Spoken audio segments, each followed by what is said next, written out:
আসসালামু আলাইকুম ফেসবুকের ফ্রেন্ডরা সবাই কেমন আছেন? ঈদ মোবারক।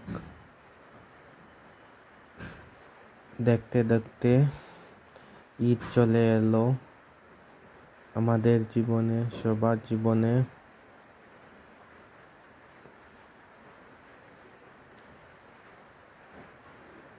তাই এই ঈদে সবাইকে অগ্রিম শুভেচ্ছা এবং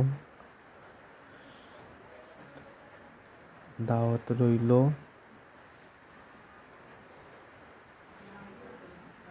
সবাই গরুর মাংস খাওয়ার জন্য আসবেন।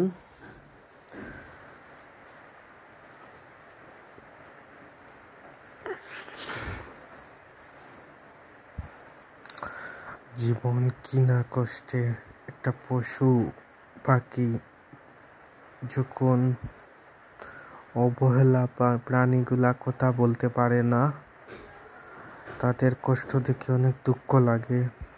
কেননা তারা পরিস্থিতির শিকার হয়ে কাজটা করতে হয়, যে আল্লাহ পাঠিয়েছে তাদেরকে যে এরকম এরকম করার জন্য, কিন্তু তারা দুনিয়াতে এসেছেই শুধু আমরা তাদেরকে কুরবানি দেওয়ার জন্য, তাই না? জীবনে অনেক কষ্ট হয়,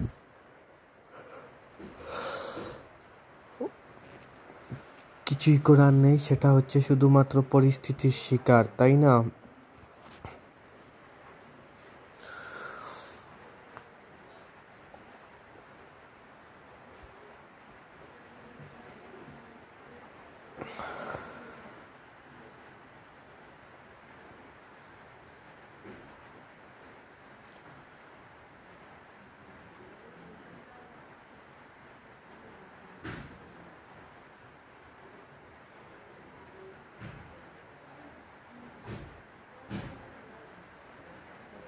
তাই সবাই ভালো থাকেন এবং ঈদ পালন করেন। ঈদ মুবারক।